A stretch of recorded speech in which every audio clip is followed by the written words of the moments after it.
여러분, 우리가 하나님의 형상으로 지음 받아서 이렇게 하나님께서 우리를 아름답게 만들어 주셨는데, 그만 사탄의 유혹으로 그 유혹을 물리치고 이기고 승리했더라면 얼마나 좋았을까요? 안타깝게도 인류는 그만 하나님의 그 통치, 하나님의 에덴, 이 에덴이라고 하는 히브리 말은 그 풍요롭다, 또 이렇게 풍성하고 아름답다. 그러니까 완전한 아름다움, 부족함이 없는 그 에덴에는 하나님이 우리를 사랑하시고, 또 우리는 하나님을 너무너무 사랑하고, 그 안에 누리는 행복, 그 안에 누리는 기쁨, 만족, 아픈 것도 없고 죽음도 없고 이별도 없고 슬픔도 없고 눈물도 없고. 그래서 완벽한 복지, 완벽한 평화. 그런데 인간이, 아니 내가 왜 하나님의 통치를, 하나님의 다스림을 이렇게 받아야 돼? 거부했습니다. 하나님의 통치가 거부되면 좋을 것 같았어요. 내가 나를 다스리니까. 그런데 그 하나님의 통치가 깨어지자마자 인간에게는 고통이 찾아왔습니다. 또 아무리 발버둥을 치고 몸부림을 쳐도 완벽한 복지가 불가능한 죄의 다스림 가운데로 우리가 그냥 떨어지고 말았습니다.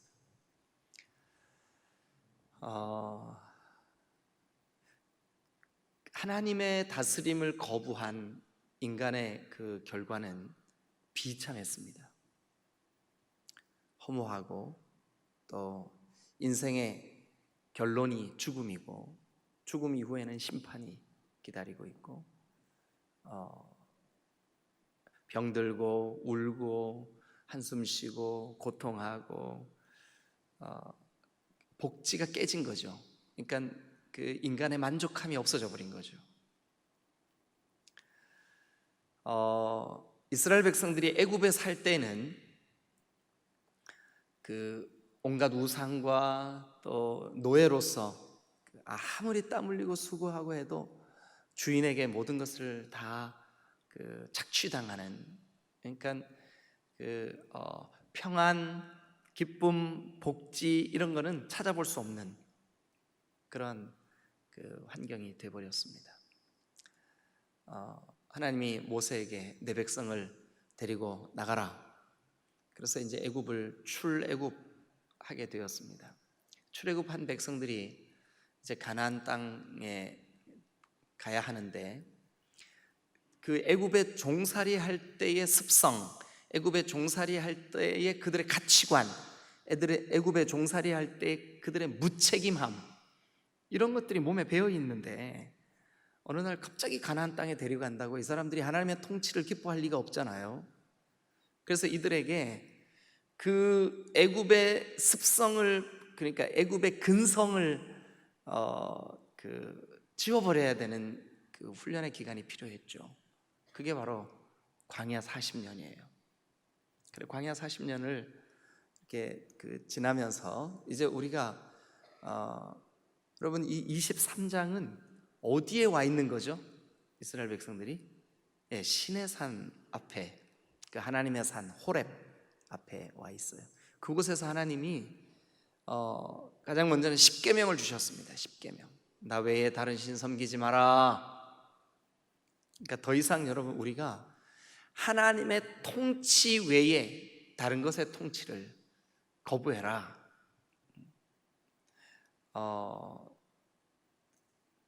여러분들이 매일 매 순간마다 하나님의 나라가 여러분 안에 이루어지시기를 주님의 이름으로 축원합니다. 주님이 가르쳐 주신 기도 가운데도 나라가 임하여 주세요. 하나님, 다른 게 나를 통치하고 다스리지 못하게 해주세요. 오늘 혹시 염려와 근심, 질병과 고민, 고통과 아픔, 여러분들 속에 있는 어떤 죄성들, 또 불완전한 이런 감정들, 이런 것들이 우리를 다스려서 우리를 고통스럽게 했다면 오늘 이 아침에 나사렛 예수 그리스도 이름으로 예수 그리스도의 통치가 이루어지시기를 주님의 이름으로 축원합니다. 할렐루야. 예, 그래야 되는 거죠. 사람들은 우리가 어떻게 하면 잘 사는 세상, 우리가 고통하지 않는 세상을 만들어 보려고 아주 애를 씁니다. 그러나 될까요? 안 되는 거예요. 여러분 한번 가만히 생각해 보세요. 우리 대한민국이 지금 복지가 굉장히 좋아졌죠, 그죠? 복지가 굉장히 좋아졌어요. 세계적으로도 전 세계의 각 사회가 가지고 있는 복지의 수준을 평가하는 그 평가에서 우리나라가 이제 상위권에 랭크될 만큼 아주 좋아졌습니다. 심지어 직장 생활하다가 직장을 그만두면 실업수당이라는 게 나와요.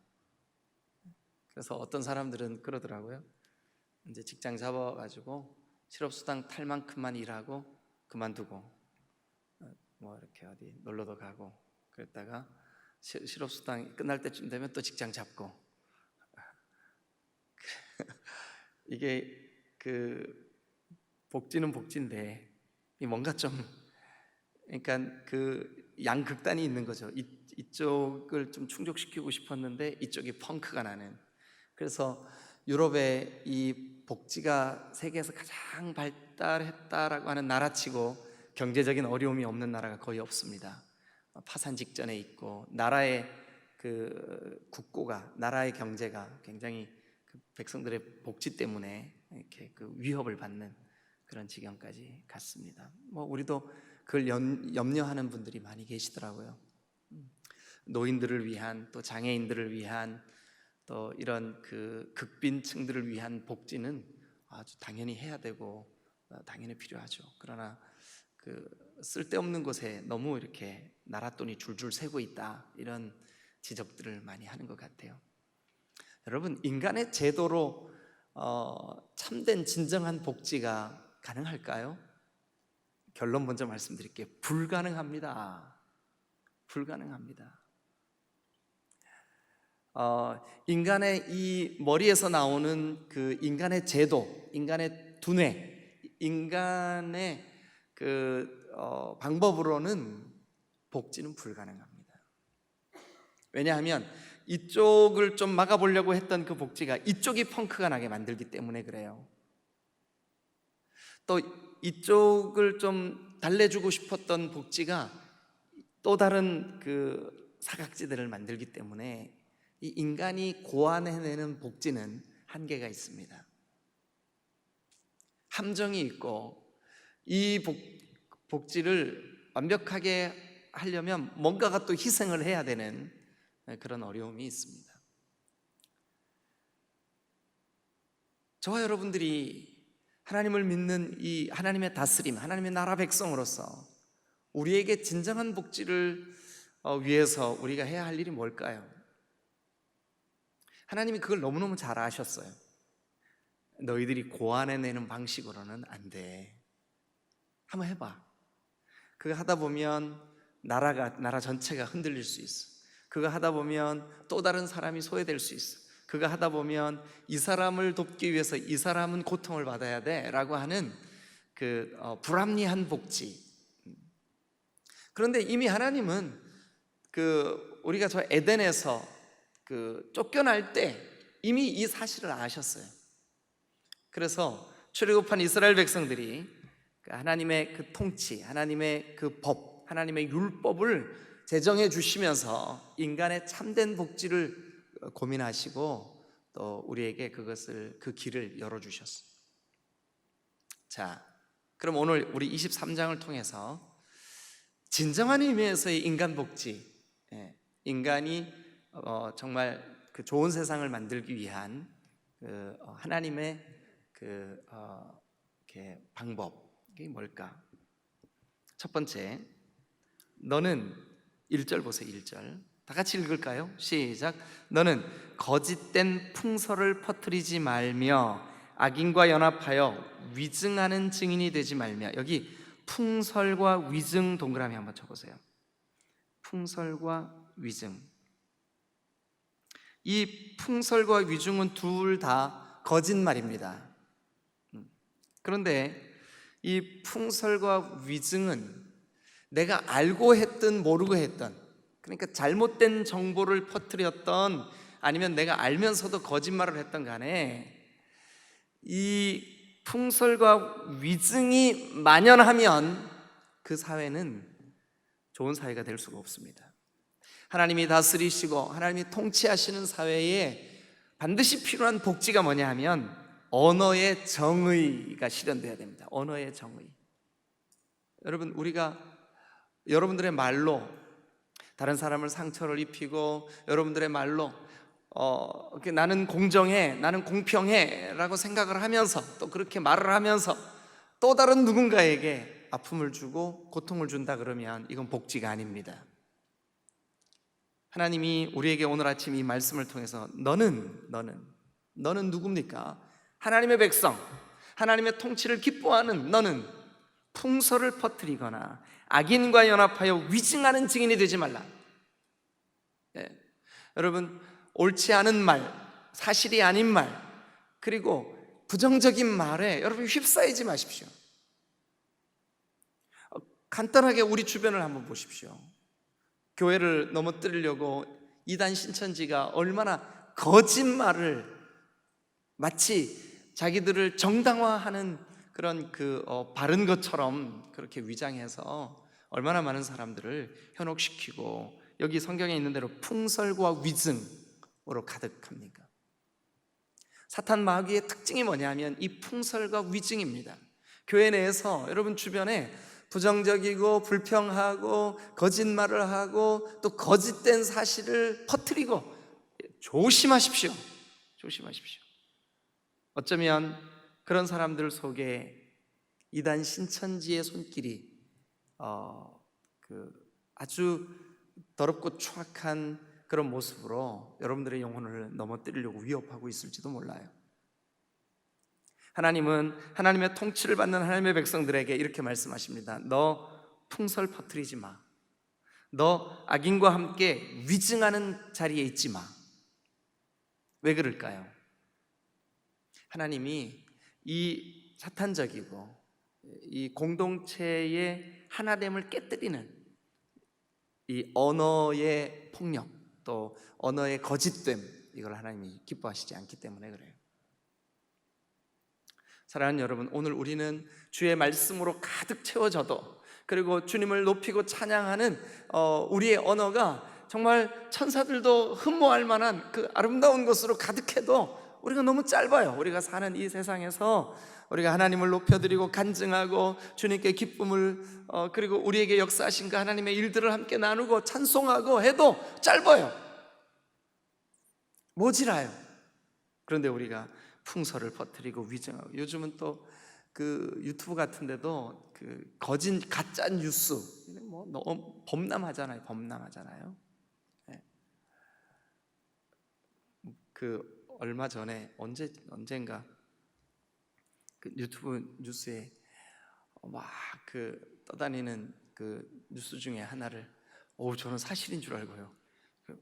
정말 이래 큰일 났구나. 그래갖고 막 하나님 앞에 막 부르짖어서 울면서 기도했어요. 근데 그 다음날 보니까 가짜더라고요. 하나님 기뻐하시지 않습니다. 자, 두 번째 2절 한번 봅니다. 다수를 따라 악을 행하지 말며. 어떨 때 우리는 그 민주주의의 아주 중요한 원칙 중에 하나인 다수결, 이게 함정일 때가 있어요. 다수결이 예수님을 십자가에 못 박았어요. 그죠? 네. 다수결이 진리를 왜곡시킬 때도 많아요. 근데 여기 성경에 보니까 다수를 따라 악을 행하지 말고 송사의 다수를 따라 부당한 증언을 하지 마라. 그 다음에 3절 여러분 읽어보세요. 시작.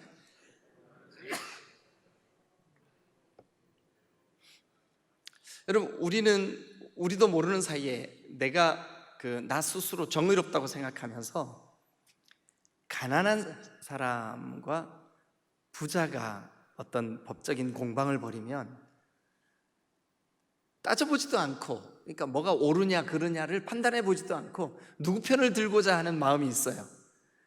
그러니까 부자는 무조건 악해라고 하는 프레임이 우리 안에 있어요. 우리도 모르게. 왜 그런지 아세요, 여러분? 내가 정의롭게 보이고 싶기 때문에 그래요. 내가 정의롭게 보이고 싶기 때문에 그래요. 그런데 성경을 보세요. 가난한 자의 송사라고 해서 편벽되이 두둔하지 말라. 이 편벽되이라고 하는 말은 뭐냐면 그 진실이 뭔지를 생각해 보지도 않고 두둔하지 마라. 6절 한번 가볼까요? 6절 다 같이 읽습니다. 시작. 너는 가난한 자의 송사라고 정의를 굽게 하지 말며. 가난한 자의 송사라고 해서 정의를 굽게 하지 마라. 여러분, 진정한 복지가 이루어지려면, 아니 하나님의 통치가 이루어지는 그 사회는 정당한 판결로 사회 정의가 이루어집니다.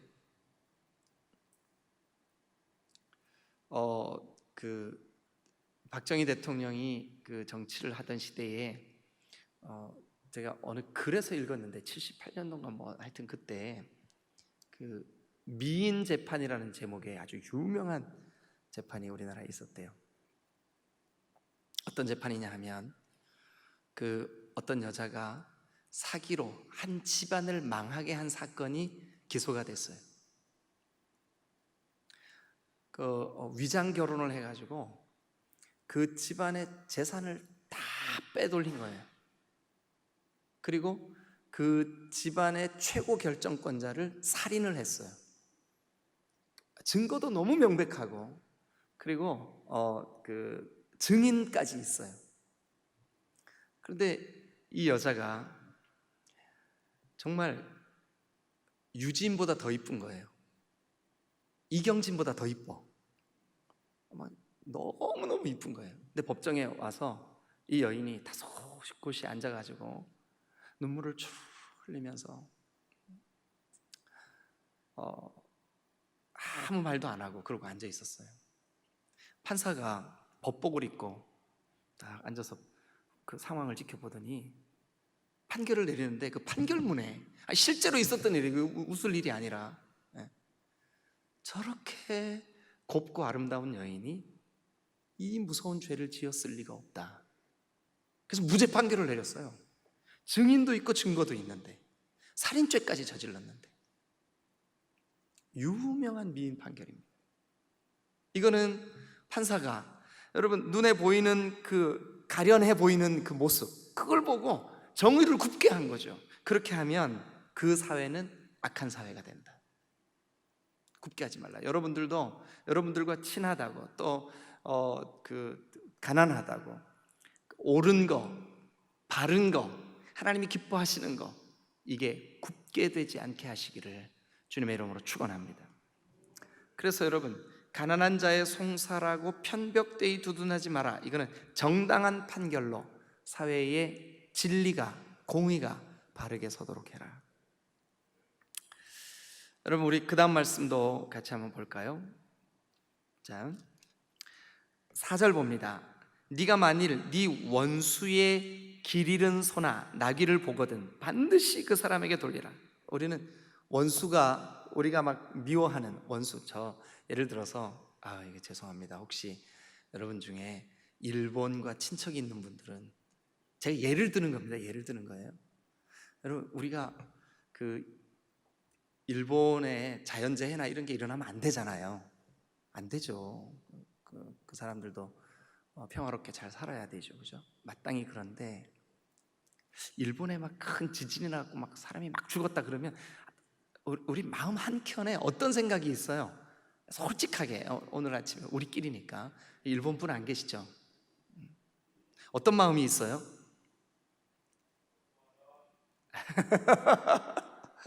아니 뭐 고소하다까지는 아니라 할지라도 거봐, 하나님이 심판하시잖아. 너희들의 죄를 너희들이 알잖아.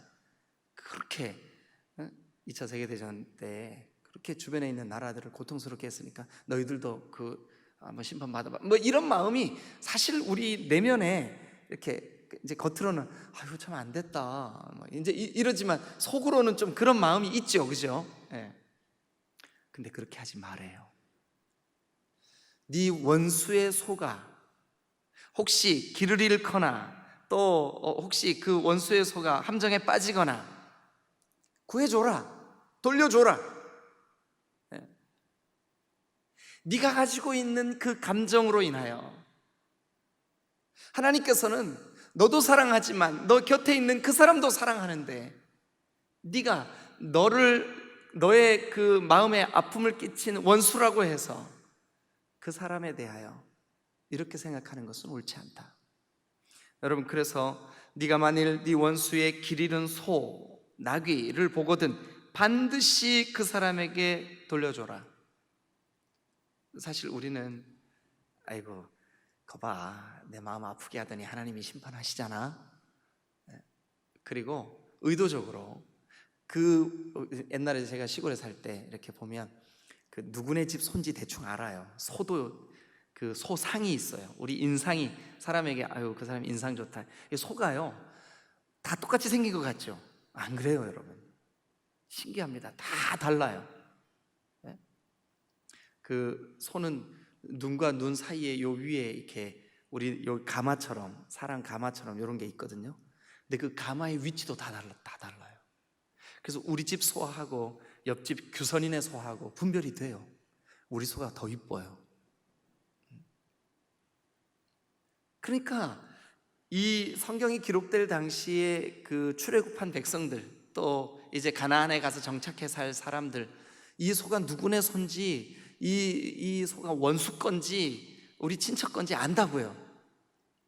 그런데 너와 감정적으로 원수가 된 사람이라 할지라도 혹시 너에게 아주 악한 행위를 통하여서 너에게 손해를 끼친 사람이라 할지라도 그의 소가 길 잃어버렸냐? 찾아줘라, 돌려줘라. 사랑하는 여러분, 이런 그 모습이 되어지는 게 진짜 복지입니다. 사람의 제도, 사람의 이성으로 만들어내는 이 복지는 한계가 있고 누군가는 그 복지로 인하여 또 다른 손해를 봐야 되지만 하나님이 말씀하시는 언어를 바르게 해라, 왜곡된 판결이 내려지지 않도록 정당한 사회가 되게 해라, 원수의 소유까지도 소중하게 여길 줄 아는 마음을 품어라. 여러분, 사실 이게 진짜 복지입니다. 이게 진짜 복지입니다. 그리고 또 한 가지, 자 우리 10절부터 한번 보죠. 너는 6해 동안에 너의 땅에 파종하고 그 소산을 거두 7째 해에는 그 땅을 쉬게 해라. 그리고 또 12절도 보면 너는 6해 동안 네 일을 하고 7째 날에는 쉬라.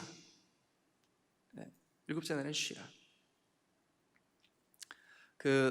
목회자들이나 또 신학대학 교수님들은 이 안식년, 안식월 이 기간 동안 성도들에게 꼴을 먹일 말씀을 연구하고 이렇게 침례신학대학도 보니까 제 친구가 교수님으로 있는데 그 안식년 하면 뭐 하냐 그랬더니 자기가 박사학위를 받은 대학에 가가지고 그 기숙사를 무료로 오픈을 한대요. 그래 거기에서 또 한 6, 7년 동안 학생들을 잘 가르칠 수 있는 준비를 하는 거예요.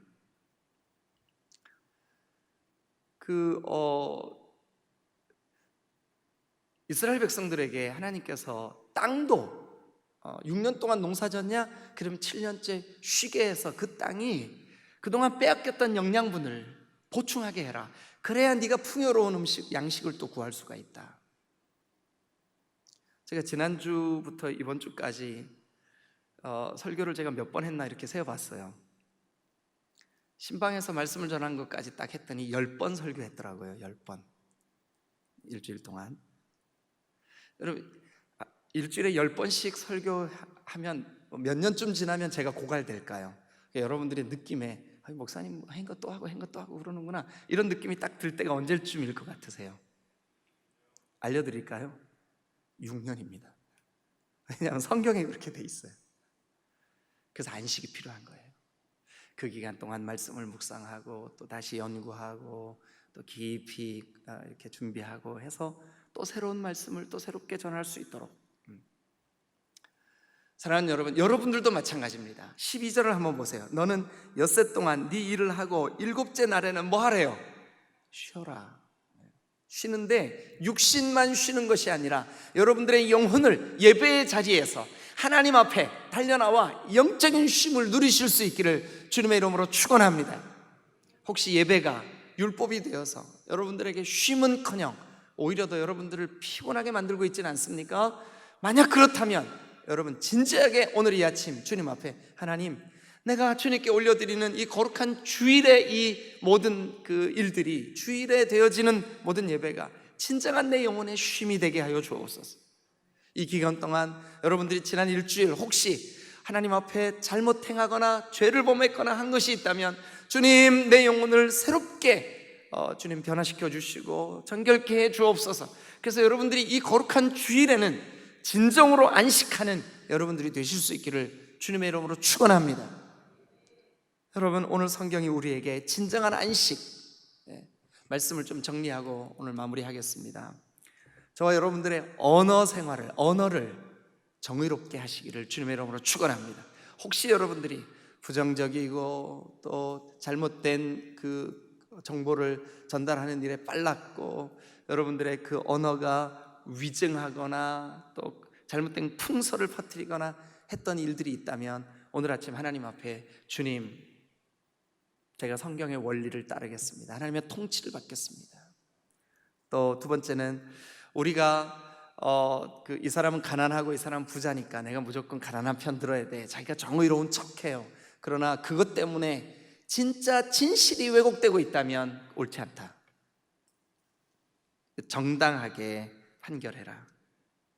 그리고 원수의 소유도 귀한 것으로 여길 줄 알아야 된다. 그러니까 원수의 제가 아까 일본 예를 들어서 죄송하네. 제가 지금 마음속에 예를 잘못 들었구나 이런 생각이 드는데, 하여튼 우리는 우리를 고통스럽게 했던 일본이나 북한이나 이런 곳에서 자연재해가 벌어지면 정말 하나님의 통치를 받는 사람들은 달려가서 도움의 손길을 펼쳐야 된다고 성경이 말씀하고 있습니다. 원수의 잃어버린 소 찾아줘라.